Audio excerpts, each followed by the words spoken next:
Always, always, always as warriors of truth, always exposing the liars. Expose the liars. The liars have been running the show. We have to stop them in their tracks. The truth must be told. More truth. Keep truthing. Is this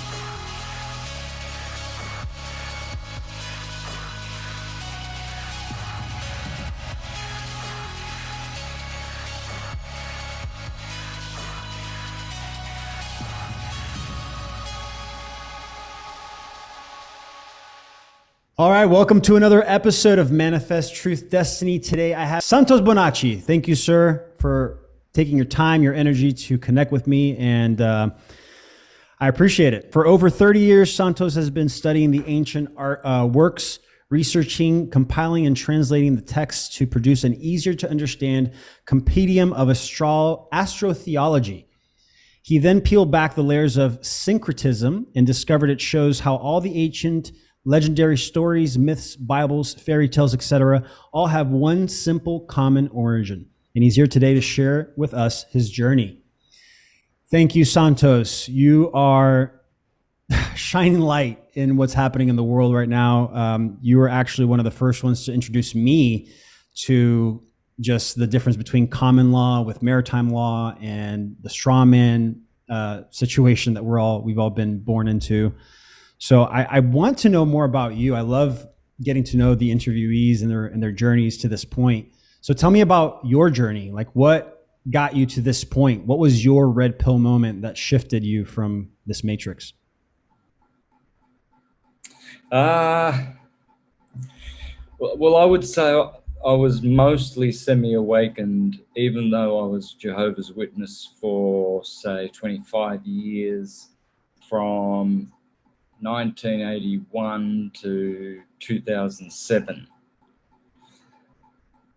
So, yeah, that was a good long time. But I was semi-awakened. For instance, I didn't have my son vaccinated 28 years ago when he was born, because my mother also stopped a lot of the vaccinations that they were giving us as back then in my generation. I think I got a few, but then my mother realized that they were harmful and she stopped. So from her, I've had this semi-awakening of, I guess, not being able to trust in governments and entities like this. Babylon the Great. I was Jehovah's Witness, so I was always on the guard for Babylon the Great and Armageddon and the Great Tribulation.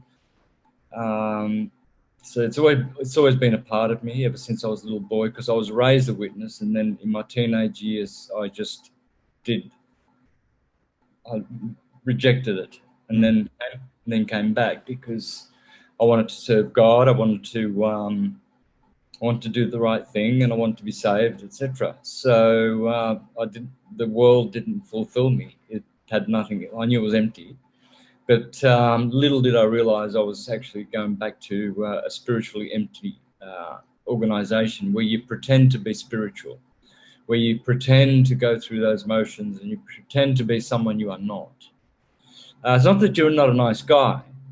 Yes, you are, but in a way, you are a hypocrite, because you're acting out being a Christian. It's all to please other men's eyes, not pleasing to the heavens. Ego, right? We're just like playing each other's ego. Yeah, so I had to go through that. Obviously, I had to be deceived like Pinocchio. I had to be waylaid. I had to be. Some people avoid churches from birth, because in past lives they've gone through this. They know to avoid them. Well, as for me, I had to go through the fiction to get to the facts, to get to the truth, or what I call truth. So from the truth came truth. Conditioned truth will always be a lie, or can be manipulated to be a lie, I should say. Whereas truth is just truth. It stands on its own. It doesn't need the article. It doesn't need to be presented. It's it has no other principles. It is the first and only principle. So many people have to go through the mire to wake up. Others are born awakened. And I was deceived. So I'm not saying that was bad and that I have any regrets, but I just know what it is like to be deceived and to be awakened. I know the difference. So there's a really big difference where you use your own mind rather than belong to a herd mind. It's good to be community minded, as they say, but it doesn't mean that you are now following the crowd. There is a difference there. Echo chamber versus community. Yeah. Yes. Was that awareness why you left in you said it was 2001, right? Yeah, 2005 was the 5. last time I went to a meeting, and then 2007 was when I really woke.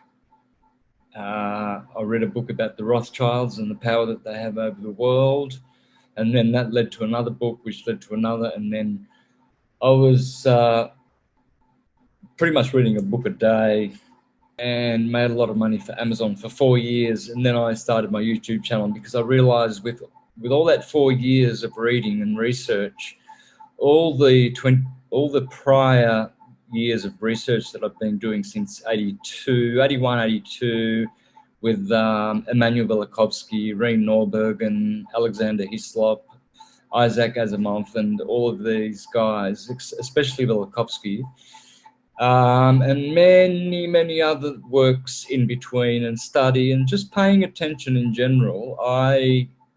With those 4 years of penetrating really deep research, I was able to come up with what I present in my YouTube channel in 2011 when I started, called the Sam Best Method. So I still use that method. I used to use Copernican model, the Copernican model to explain it, but it was always based on the Ptolemaic model. I never did deviate from that from the beginning. It was always the Earth at the bottom, and I always portrayed, then there was the moon, then Mercury, then Venus, Sun, Mars, Jupiter, Saturn, firmament, crystalline waters, and primum mobile. You can see this from the very first videos that I've ever done. So I was already including the flat Earth there, the true cosmology. The Ptolemaic model was in all of my presentations, bar none. Then all I did was switched over in early 2015, and so evidence of this, the earliest evidence I can provide of me becoming a flat earther, which I can prove, is 22nd of July 2015 with Greg Carlwood and the Higher Side Chats, 22nd of July. I did a presentation there, and the month following I went to jail here in Australia, back in Australia. And so the lie was born, because when I came back out, then I went really hard with the flat earth, because I had a lot of time in jail to think about how serious of a truth this psyop of the globe has to be busted. And when I get out of jail and I recover, after that, I'm just going to go hard posting on the flat earth, because I knew it. I knew it was. I knew the earth was stationary. I just knew it. And there I was, way before I went to jail, all through 2017, 2015. I'm going to uncover the other evidence as well, where I can prove that I was teaching the flat earth cosmology, stationary earth. So I'm really excited in the last couple of weeks that I've uncovered that video, that interview, and was able to pretty much shame, I would say, all the hundreds of thousands of times I've seen the people say that I struck a deal with the government in jail to get out early, and I would teach the flat Earth psyop, which, of course, I came out teaching that the globe is the Jesuit Copernican psyop, and now, because I am a truther, I'm teaching the true model, which I've always done, but didn't use the correct explanations.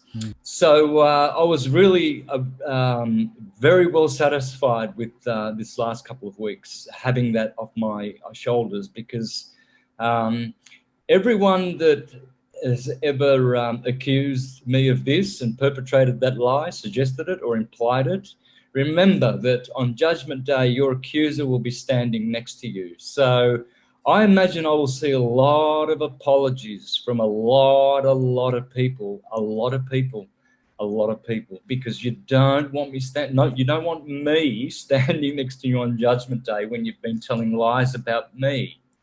You really don't want me to be standing next to you. You want to get rid of me now. I love this. So that was your, what I'm hearing is that the flat Earth concept was your first step into speaking out about everything that you had researched up until this point, to that point. Would you say that that's like the ultimate conspiracy that they have suppressed and that are lying to us above all other conspiracies? It is, and its other half, which must also be included. Its other half, the ether, which has suddenly disappeared from all of our technological and scientific knowledge base since Einstein, the Jesuit, said it doesn't exist. So everybody said, right, well, there's no such thing as the ether. But they still use the word quintessential, which means the fifth essence, the fifth element, because the four frequencies of solid, liquid, gas, and plasma, earth, water, air, and fire in Platonic, the thumb gets to be the ether. That's why you give people the thumbs up. That's the ether. That's the fifth element. That's why in Kabbalah, you see the ether's on top, then you've got Kether, and at the bottom you have Eartha, ether, and Eartha, Malkuth. There's your Kabbalistic tree. There's the 10 Sephiroth. There's the man manipulating, managing, maneuvering. I love it. I love, you know what I love about you is that you are a master at deciphering language. And in everything that I've seen you're so careful with the words you use because that is power. You're actually letting power out of your mouth. So you're very careful with that. And I love that about you. I love that because you're right. I mean, how have we gotten to this point other than the manipulation of language, right? And how we understand words. It's what I would call, see, we have two things going on that are not good. We have amnesia and we have dyslexia.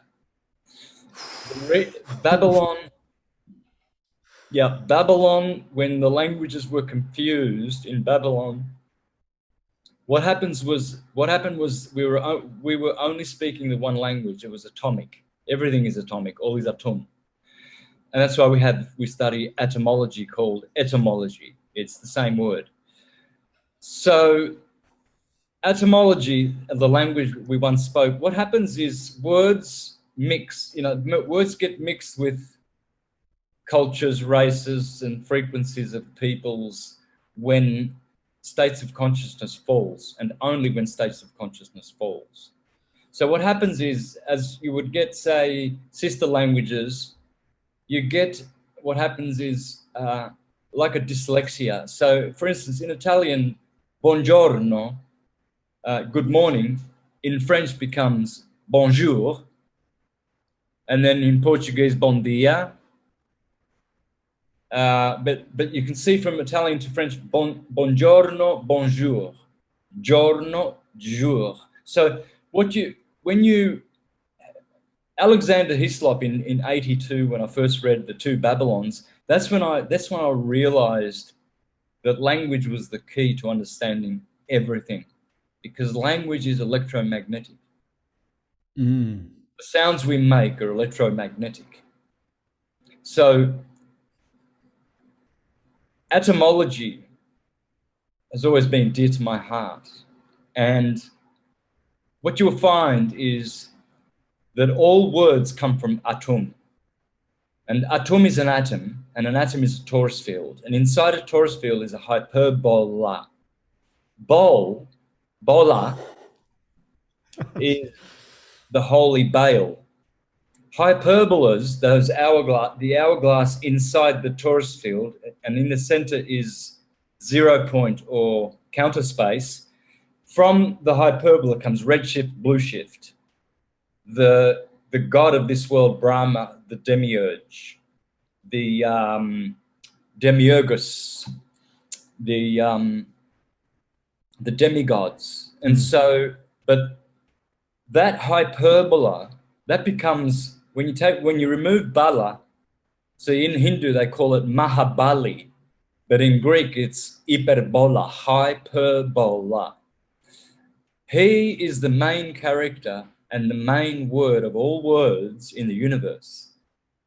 This is why many words in English end in bull. Horrible, table, stable, capable, reliable, responsible, able. And many words end in tor, creator, actor, distributor, etc. Because there's only torus fields and bulls, toruses and bulls, redshift and blueshift. This is amazing. In discovering that was the key to breaking down this reality, or deciphering this reality, right? Because I also think that has to do with like all the old literature, like the Bible being misrepresented or misinterpreted because we don't understand those words enough. Would you say that that's where it led you to coming up with the syncretism, like knowing the connection of everything, was when you broke that down, that language? Yeah. By paying attention and wanting to know, and really, really earnestly wanting to know the truth, or rather truth, and doing the homework, doing the research, and you get rewarded. But I was always this way inclined because I was born bilingual and born into I was baptized Catholic, but my mother became a Jehovah's Witness when I was 4 or 5. So I remember in my early days being a very, very little boy, loving the Bible and the Bible storybooks that Mum would read, and some of the brothers would come and teach us. And at the meetings, we would learn about all the Bible characters, and Goliath and David, and Armageddon's coming, and God's paradise will be here soon. All of this has always been a part of me. So, and then music, of course. I've been a professional musician most of my life. So, music, languages, love of the stars. I've always been able to locate the constellations. So all that combined is kind of what got you to this place. Yeah. 40 years of research, 40 years of paying attention. Alexander Hislop 40 years ago with The Two Babylons, that really made me a scholar. That made me, I considered myself to be, I always prided myself. I didn't say I was a scholar, but I knew I was. And I knew that my path was going to be theologically, scientifically, philosophical forever, and mystical. I just knew that. So obviously I walked away from the witnesses as my consciousness and knowledge expanded and grew. So it was a natural, it was going to happen. Yeah, it happens to everyone. They wake up. So the best thing that I can really say that I've contributed to, with all of the greats like the Neoplatonists, Porphyry being my favorite, and Iamblichus, Plotinus, Plato himself, Pythagoras, and all the great Hermetic scholars. So the Hermetists were the ones that were always saying all is atum. That was their motto. That was from Hermes. So that got me thinking one day. It was in 2014. It was in my mother's backyard. I was reading Alvin Boyd Kuhn's esoteric alphabet book, and there he said that atom means indivisible.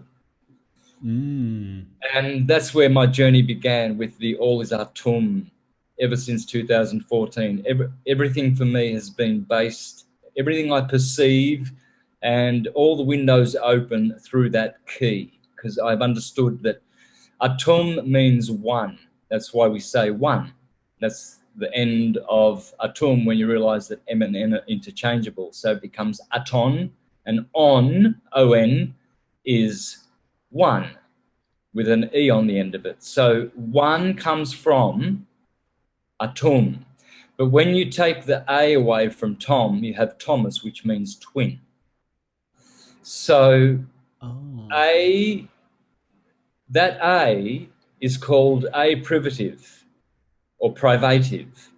It takes away or privates the word that follows of its true meaning. For instance, theist and atheist.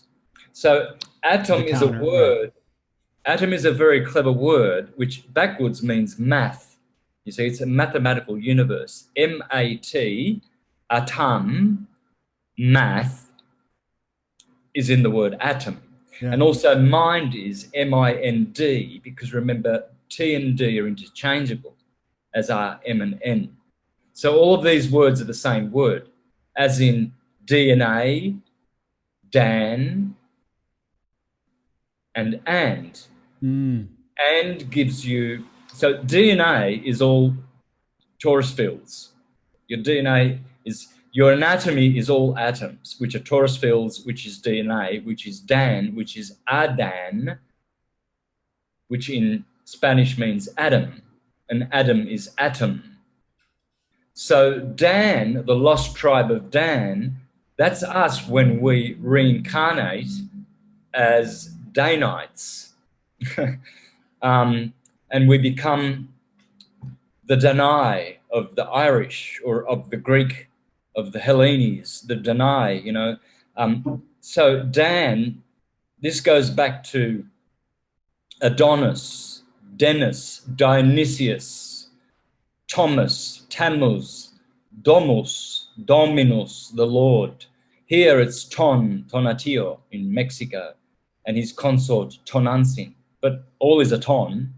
It's the atomists, it's the Satanists.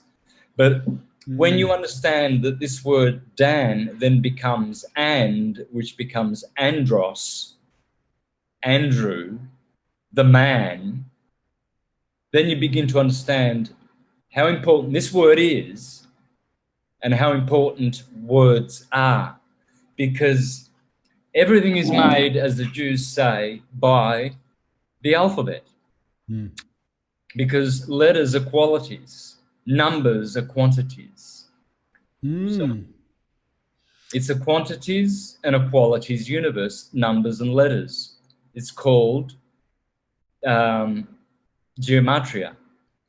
Geometry, funnily enough, sounds like geometria, which means the science of connecting the letters with the numbers and giving them the same attributions or the same qualities and etc. So A is always one. Yeah, I've recently gotten more more information around gematria just because of last year. I saw a lot of that going around based on what was happening in mainstream media, and people would be like, "Oh, look at this! Dr. Fauci's name combines with this thing, and they're the same numbers." So, what's the mechanism to that? Like, why does that matter that two words have the same number, or vice versa? Yeah. Well, see, it's very, very powerful. It's when you understand that the letters are gods unto themselves, you will understand all things. I'll explain this. So, first of all, we start with ABCD, which is broken down to abracadabra. Then in the middle of the alphabet, the letter M, right in the middle of the alphabet, M, the 13th letter. And then the 20th letter happens to be the letter T. And beside M is L and N, which is LMN, elements, elementary or lumen, which means light. Then, toward the end of the alphabet, all alphabets, you have Q, R, S, T, U. That spells Christo. In the runes, they also have 26 runes, which are exactly the same as the English alphabet, and they also have Q, R, S, T, U in that order in their alphabet. And the Hebrews have Kaf, Resh, Shin, and Tav, Christ, with Tav, the T, being the 22nd letter. 2 and 2 is 4. 4 is the number of death. So you see T always happens to be 4 or 2. So they have a resonance. That's why T and D are interchangeable, because D is the 4th letter, but 22 or T is 22. It just clicked. Wow. Yeah. So you see how you must understand now this connection between numbers and letters. L and R are the two most important interchangeables. They are called the liquids of creation. The letter R is a rhotic. It's called the rhotic liquid. The L is called lateral, the lateral liquid, because it comes from the sides. The rhotic is the only letter in that universe that pulsates. It's the 18th letter of the alphabet, 666, and has the root radiation, ra, in it, because it radiates. You're blowing my mind. The L is gravitation. Oh, it's the 12th letter. The circ L, 12, L, psych L. Oh. So you always land in a wave, you always end at an L, the number 12. That's why there are 66 books in the Bible, you see, and why there are 12 disciples that Jesus runs around the countryside with. And Jacob has 12 sons, and Israel has 12 tribes, and the temple has 12 pillars, and the bread table has 12 loaves of bread on it, and the copper bronze Taurian pool has 12 bulls carrying it, and the ephod of the Jewish high priest has 12 precious stones on it. And this is why Josephus said that all the 12s in the Bible belonged to the same school as the Greek zodiac. So you started connecting, because of gematria, you started seeing the similarities in the religions and how they're all based off of that, it looks like. They're all the same. They're all speaking about the 12ness of magnetism, which they are ahead of their times, because they don't realize that they're teaching electromagnetism under the guise of theology and astrotheology, and they're preserving it for the day of the awakening, when people realize that everything is just electromagnetic waves.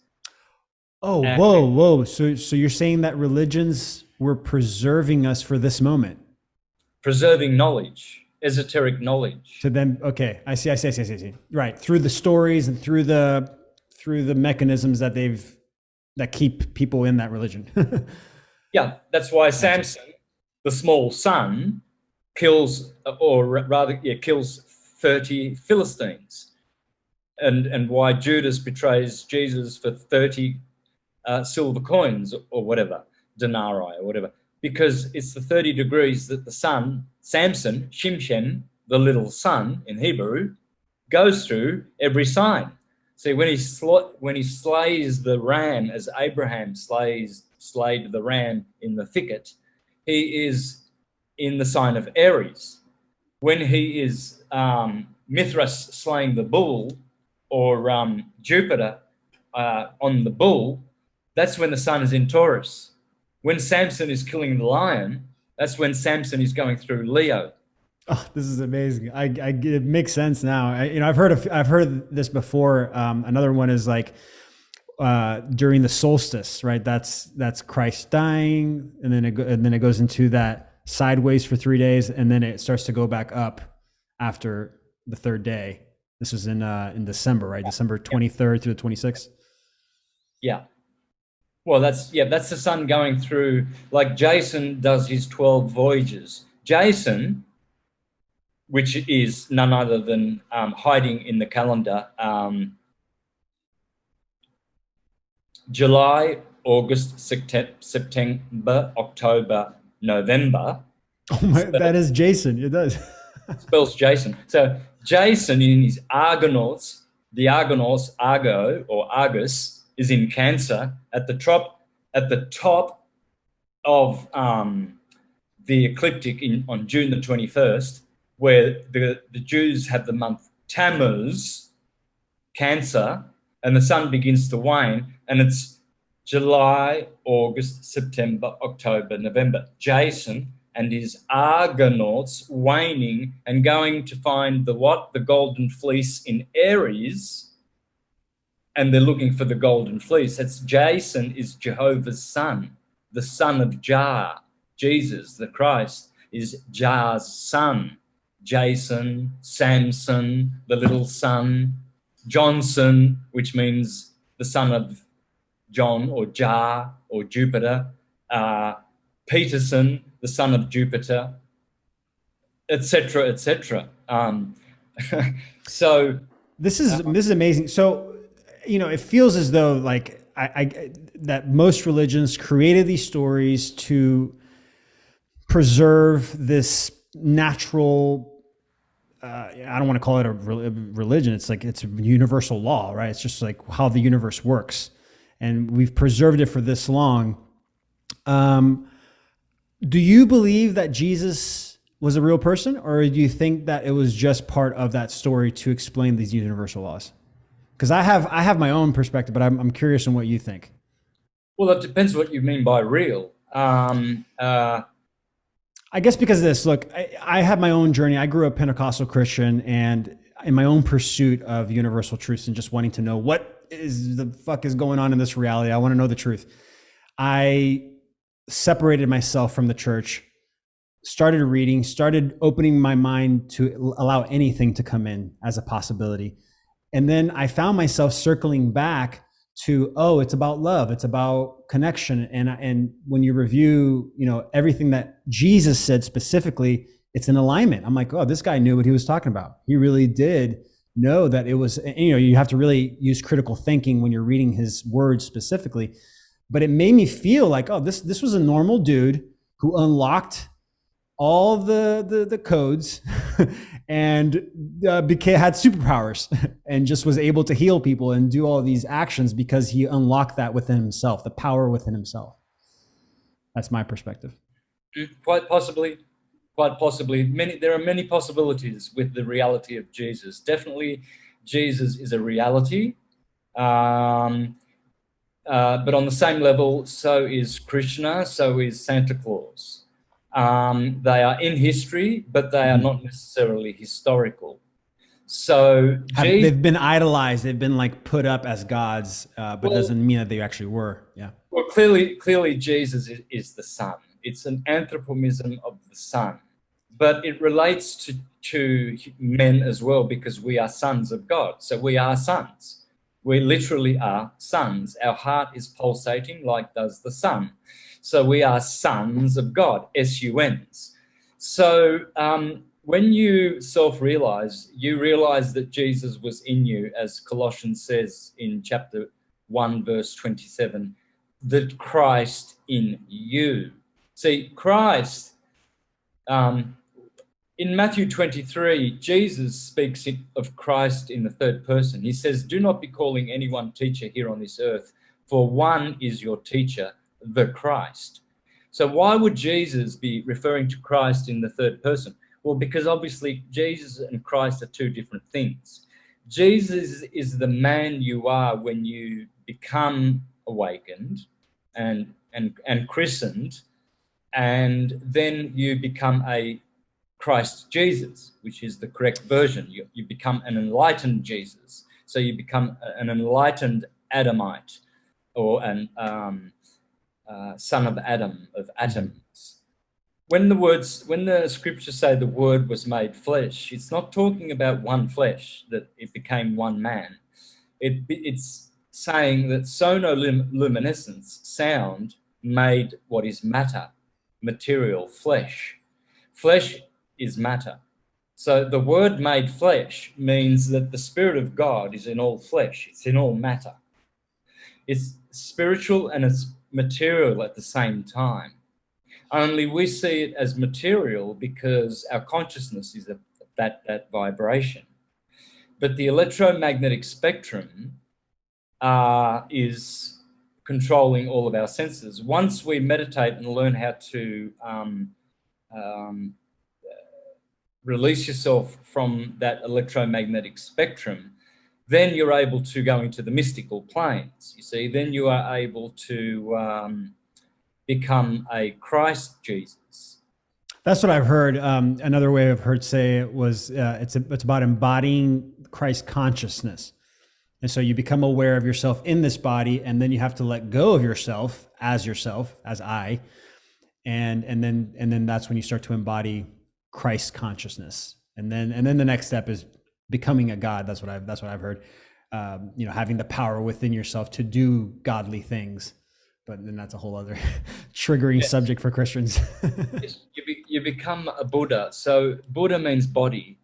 And Buddha sits under a tree. The tree is rooted in the lumbar of your spine. Lumbar means tree. And your torso is a torus. So blue shift energy is turning left, turning gravity, centripetal and convergent in your fontanelle at the top of your head.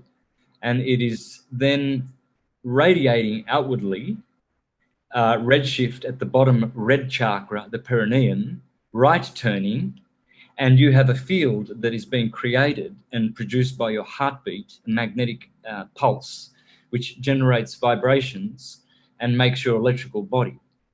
So this tree, this tori or torso, torus that you sit under, when you sit on your lumbar, that is the arbor or the arbol, which bol is the hyperbola in the middle of the garden, which is the arbol in Spanish is tree. So bol, again, is referring to that tree that is the root of every atom. It's the hyperbola. And the proton is nothing other than redshift, and the electron is nothing other than blue shift. And that's all you have. And that's the only form that exists. The torus, the bull. The torus, the bull. Red shift, blue shift. Red bull, blue bull. Red blood, blue blood. Red shift, blue shift. Roses are red, violets are blue. Republicans are red, Democrats are blue. I love that. Red for little girls, blue for little boys. It's a representation of duality at that point, right? Yeah. Because the torso knows it. You have your blue chakra at the top of the torso, your red chakra at the bottom of the torso. The rainbow knows it. Blue is at one end, red is at the other end. The Democrats and the Republicans know it. They wouldn't have a green and a yellow party. It had to be reds and the blues, right? So, so this is how the archonic world it persists. It's a world of waves. You see, but now we are in great decay because we are dying early. When Tartaria was here, we were with resonance and cathedrals and all the layers that they had around the world, and the grid, the magnetic grid. The resonance was helping humanity to live for thousands of years. So that was destroyed by the Jesuits when they started their globe psyop called the Copernican Revolution. Look that up in Wikipedia. And they forced that. The Jesuits went throughout all the lands, destroying the stationary horizontal plane Earth model that all the tribes and nations of the Earth had, and infiltrated all of the universities. They own all of the telescopes around the world. They own all the universities, all the schoolings, all the 501c3 corporations, all the NGOs. It's all run by the Jesuits. They all run the global PSYOP, which is global warming, global agenda, global community, global religion, global governance, global awareness, global community, and the list goes on and on and on, based on a PSYOP, the globe. And so Flat Earth came in time to, and its sister, the ether, which is what I teach, electromagnetism. Well, really, it's not. It's dielectricity and magnetism is the ether. Electricity is not. That's plasma. Electricity is where plasma begins. Plasma comes from ether. So there are two fields or two ways of being: the subtle and the gross, the sublime and the inferior. And so the ether, that's why they got rid of the ether, because they want a plasma world where everything is dense, right? Yep. That's what I've learned because of the flat Earth model. And dense comes from Aden. Demon comes from Adam. Oh, interesting. Demonic, demigod. Adam is a madam. Aiden is a maiden. Lad is a lady. Don is a donna. Adonna. Artemis. Tammuz. Dionysius. Aladdin. Dennis. Adonis. Adonai. Dominus. Domus. Adam. Atom. All is atom. So, is this why you I saw a lot of interviews of you in the last 5 years or so of talking specifically around the laws, and is that why you started talking about that, because you started to recognize the direction that things were going to where we're at now? You know, the difference between maritime law with common law. Well, yeah, well, see the labyrinth, laboratory, lab is backwards for bowl, hyperbola. See, the labyrinth is a multi-leveled task, decode,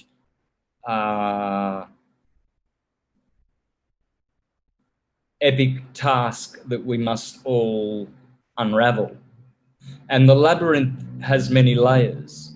So you have AstroTheology, you have ecclesiastical law. That's why the Bible is in all courtrooms, because it is actually it's a place of ecclesiastical law. And then maritime, admiralty, contract, trust, commercial,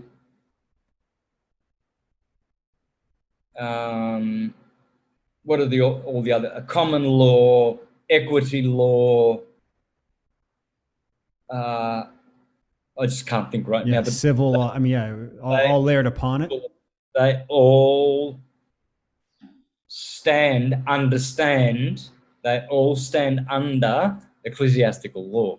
So, if to be a king and a priest, you must know your spirituality and you must know your sovereignty. You must know your rights. You must know who you are. You must know that you are a son of God. You are not a corporate fiction. You must walk on the waters as Jesus did. the maritime waters. You must not be walking in them and dealing in them and being part of Babylon the Great. You must get out of Babylon the Great before it is too late, and do not share with her in her sins. Babylon the Great is based on the globe psyop. The globalists destroyed Tartaria.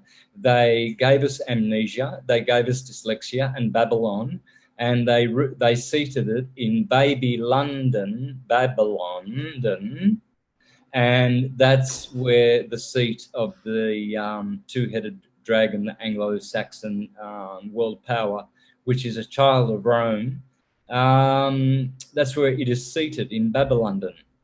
So, Wow.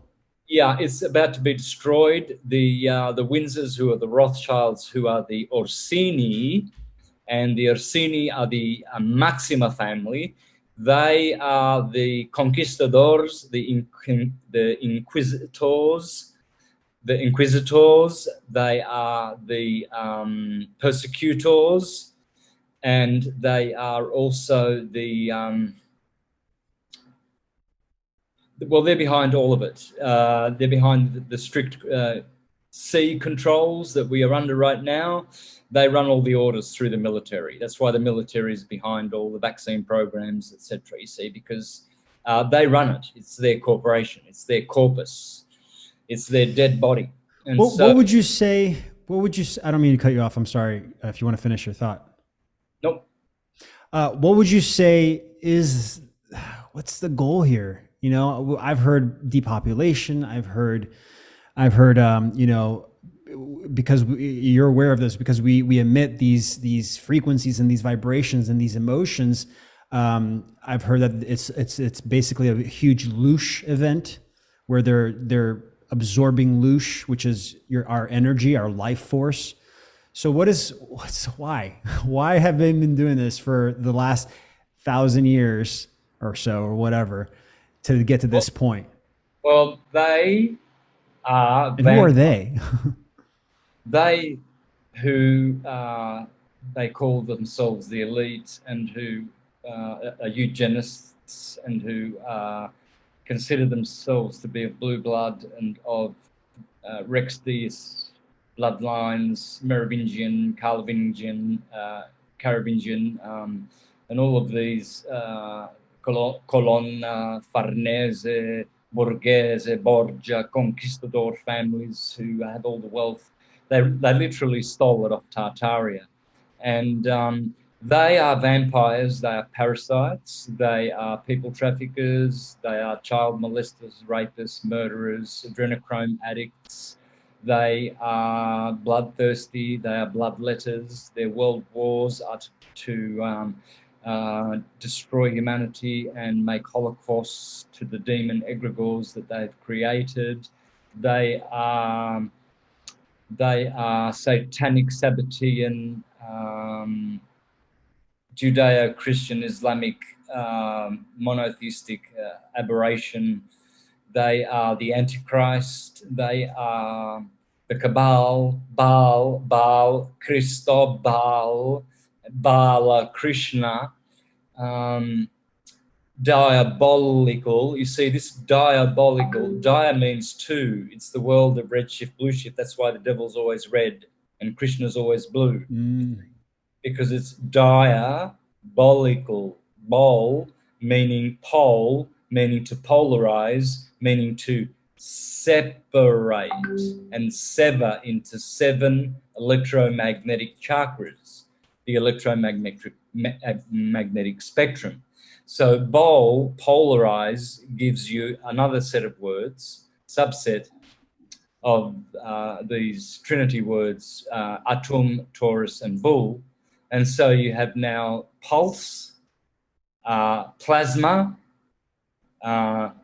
polarize, polarity, pollux and castor, the Taurus field, Cain and A, bull, the bull that keeps turning up.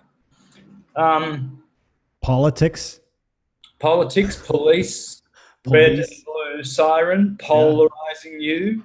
Yeah, from that word you get people, pull, another ending. in the English language, which comes from the hyperbola.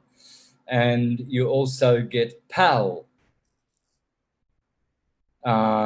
You get parents. Mm, Who are your parents? Because R and L are interchangeable, they are the pair now. You see, you've yeah. got torus field has two, goes in an 8-shaped Ouroboros. Bor is bowl because R and L are interchangeable. So when you understand that it's an electromagnetic universe and that the letters are the main players, you see, L is always there at the circle, and R is always radiating 18, the 666, and Y and G. Y is G7. You see, God. Oh, yeah.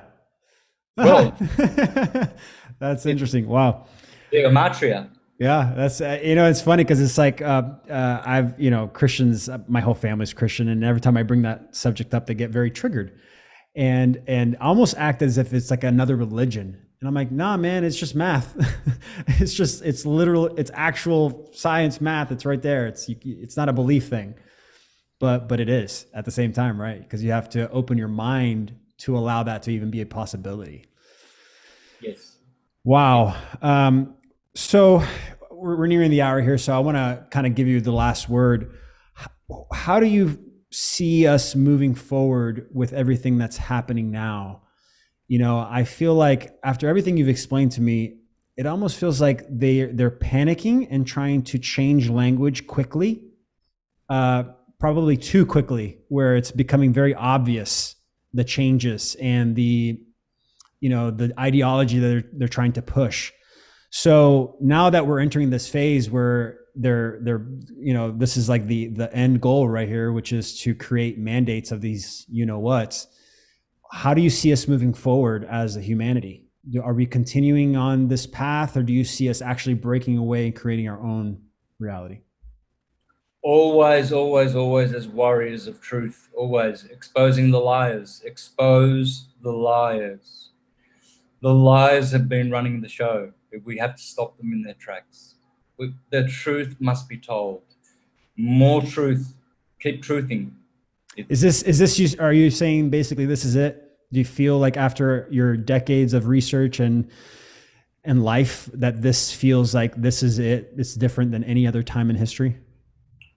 Um, this when this wave ends, when it reaches 0 point, this is going to have so many harmonics attached to it. There are so many timelines that actually bounce right into this Armageddon that we are in, this Gotterdammerung. And what's going to happen is we are going to go into the middle of all friggin' 0 points that have ever existed on every timeline ever in history. This is the one. This is the Great Awakening. This is when Christ returns, or when Meshach returns, or Mavadi, or I love what you just said. I'm sorry, I don't mean to cut you, but I because we're nearing the end here, but it reminded me of, what's it called? There's this technology that has been suppressed where you could see into the past and you can see into the future. And some say that it was ancient technology. Some others say that it was just a supercomputer that could calculate cause and effect and see, if you put in all the inputs, it could play out those cause and effects and give you the futures, the potential futures. But what I heard was that this was like, I saw an interview from back like 2012 that they kept doing this and it would always end right here, right now. That means that it couldn't go past this point where we're at now. So what you're saying really resonates. It really is like we're at a point where any future is possible. It's a matter of like, how much do we want it? That's what it feels like. you are going to receive the power that you are worthy to receive. If you are not worthy, if you have been telling lies, like some people have been exposing recently, you will not have much power when that day comes. But we will all eventually have our powers restored, and that is what they fear. that is what they fear, the awakening. Look how awakened in the themes that we've discussed. This is unheard of. It's we've actually entered into a higher realm of knowledge and consciousness to understand these things and to contemplate them and talk about them. And so this shows that we are being elevated. Something is pushing us. The Christ conscious, Christ has returned. I love it. I got goosebumps when you said that. I do. I feel like we're all stepping into that power, and whatever your practice every day, that's what you're going to get more of. Thank you, Santos. You are the man. Like, so much wisdom and knowledge. I'm just like, I'm gonna have to rewatch this again, which I will because I have to edit it. But wow, thank you so much for this. My pleasure, brother. Anytime, Otto. It's my pleasure. So just send me over MP4 when you're done, and I'll put it on my channel as well, and give me a link to yours, and I'll put it in the description. And see you on the next Absolutely. one. Yes. Thank you. Absolutely. We're definitely gonna do a part 2 because I have like 5 more questions. I was like, oh, but next time we're gonna get it. All right. Thank you, brother. Have a good day. You too. Bye bye.